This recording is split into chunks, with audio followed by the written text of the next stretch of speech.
Welcome back to Media Mesh, where I give you my unapologetic opinion on everything from music, movies, news, reality TV, and so much more as we go down a rabbit hole.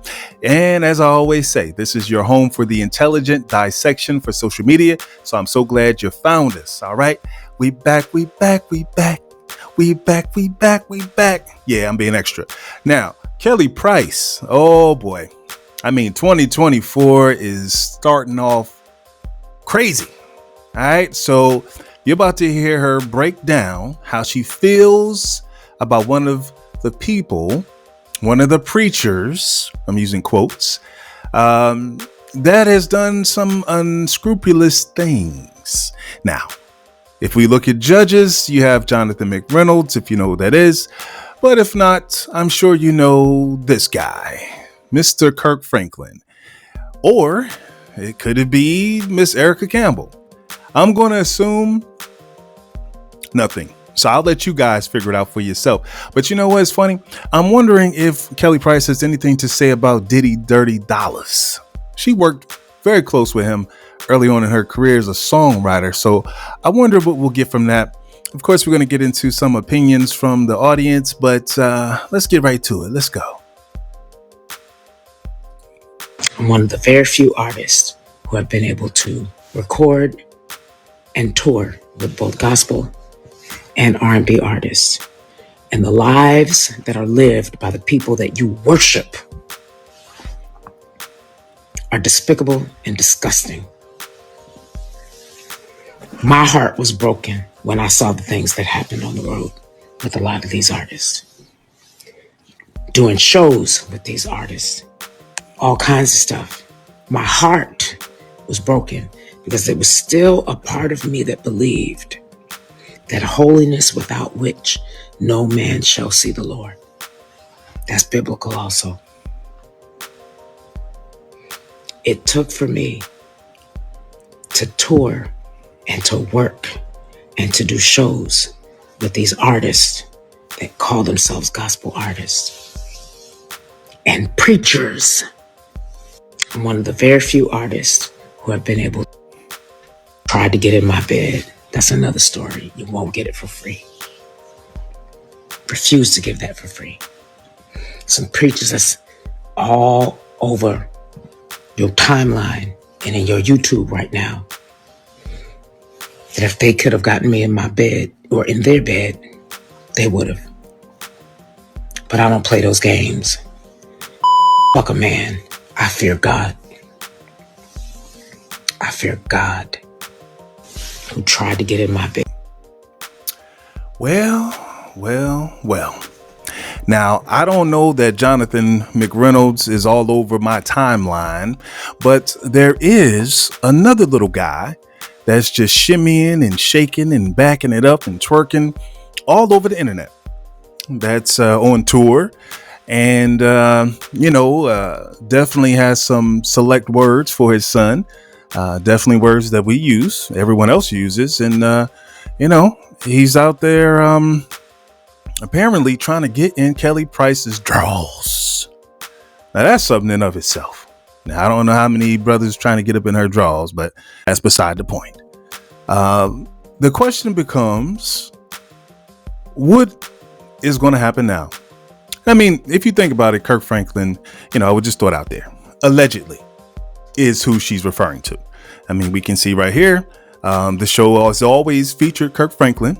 Okay, you've had Mary, you had Eric and Tina Campbell, BB and CeCe Winans, Donnie McClurkin, and I doubt if he's doing anything these days, and the rest of the women. So she implicated two male names. So that could only be Jonathan McReynolds, who again, most of you probably don't know who that is, but he has good music, I will say that, or Kirk Franklin. Now, when he first came into the industry, he obviously changed things. Do you want a revolution? Do you want a revolution? Storm. You know what I'm saying? So at that point, what those who enjoyed gospel music knew up until that time, it was forever changed. It was definitely moving into a secular arena. You know what I'm saying? They sounded just like the regular world. He had some songs here and there that was kind of reminiscent of gospel music, but overall, you knew the landscape of music has been forever changed. And also, it gave an avenue for people, even artists like Kelly Price. Now, granted, she may have started in the church initially as a kid, like everybody else does, but she did the worldly music. I'm using quotes. And then when your careers slow down, things fall off. You're not making it in R&B anymore. You go to gospel.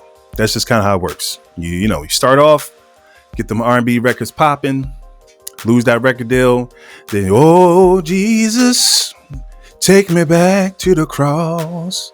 You know what I'm saying? People find their way back to gospel because why? Number one, it's a viable business model if you think about it, because people always, if you like gospel, you like gospel. Okay, it's never really dated in a sense. You can always go on tour with somebody. You can always make some money. You can always do a church tour, all that good stuff, and you're good. You can't necessarily do that with R&B if you weren't like a superstar. No disrespect to Kelly Price, because she was a superstar, but are people calling for new records from her as far as R&B? I don't know. So you got people like Kirk Franklin, all these people that you're looking before you, except Jonathan McReynolds. His music is, I would have to say, it is kind of refreshing. So it's not like too cutting edge. I think he has a lot of spiritual depth to him. So if we eliminate him and we listen to everybody else that's on the radio that does gospel, they're just recording artists. I remember being at a conference years ago and I met a lot of these gospel artists, and they had you have breakout sessions and stuff like that. And the owner of, I think it was Folio Soul Records at the time, Vicky McLatiad, who was the president of the label that Kirk Franklin was signed to. And after that session, my eyes was opened to the fact that, wow, it's business. It truly is not about ministry. It is business.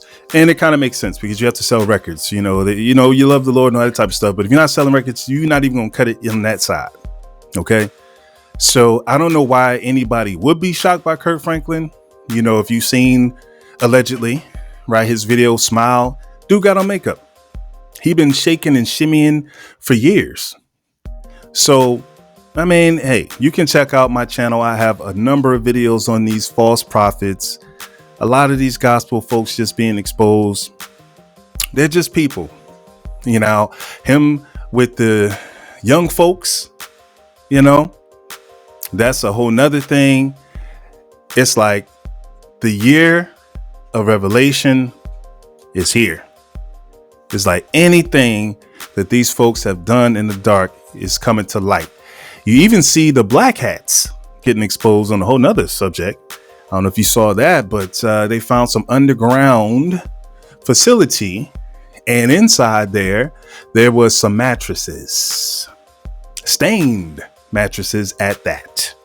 That's a whole nother subject. So let me get back onto it. So the bottom line is, I think this was necessary to lift the veil off of people's eyes and really, celebrating these people. These are characters. These are characters that are about making money. And oftentimes when we see these folks who are paraded in front of us, you would think that in some kind of way they're better than you, or God favors them, or it's just, something so special about them. But the truth is, they were willing to do whatever. You know what I'm saying? Even connect with the devil or dark forces, whatever you believe, whatever that's not good. They decided to utilize that energy, that force, to bring about what they perceive to be good for their lives, which is money. And as we know, the love of money is the root of all evil. Of course, ain't nothing wrong with no money, because we can't survive in this society without it. But here you go. So we'll see what happens, allegedly, because I know it can be Jonathan McReynolds. I'm just going, I'm a hope it's not him. But, process of elimination lets me know it's this guy over here, because he's been so out there for years. Like, this should be like, whatever. Let's go to some of the comments. Let's see. Somebody says, Mr. Biggs need to come get your goddaughter. It was a friend of mine. And she said, I know she's not talking about Erica. I love God. Do you love God? Y'all remember that song? I love God. That was like a mess. Do you love God? Foolishness. Anyway, she says, say the names. One person says, that way the innocent can be spared. That's a good point. All these people be talking about, well, I'm about to tell this. And she said she gonna tell her story for free. I don't know who gonna pay for her story. But, maybe she can get a lifetime special, work with Vivica Fox. Since Vivica Fox is good, she don't understand the plight of, sisters trying to stand together to get more pay. I digress. Anyway, somebody says, child, at this point, I'm signing out of IG and Facebook. 2024 has been the year of exposing, yet nobody had nothing to say when things were popping off. Good point. I usually don't say what people will and won't do. However, I find it hard to believe that Erica or Kiki Sheard was screwing other people's husbands or children. And see, I completely eliminated the ladies. You see how fair I am? I completely eliminated the women because I know that these sanctified sisters is not sleeping with nobody's children. But other people feel differently. Okay. Somebody says, as we slept the night away, I guess Kelly Price. And interesting comments, man. What do you guys think? Am I completely way off? Is it one of the ladies? I mean, because she said judges. But, in my thought process, I'm like, we know who Erica Campbell is. We know who this guy is. But we definitely know who this guy is. Right. And I don't see them like all over my timeline or doing anything crazy. And I can't see Erica trying to get into bed with Kelly Price. I don't think he want that. So then when I think about it, maybe it's him. I don't know. Who is trying to get with Kelly Price? No disrespect. I'm just trying to figure it out. But we do need names. All this, the guy, Christian Keys, did the same thing, even though we kind of knew who he was talking about, but throw the name out there. Because you know what happens when it's a super high profile person? If you don't get that name out, man, we'll be coming up short. Remember that dude, Cappy? He started talking and I'm about to say this, that, and the fourth. Never made it. It's a lot of people. So if you got something to say it while you're here, while you're alive. Get it out. Anyway, until next time, be blessed, y'all.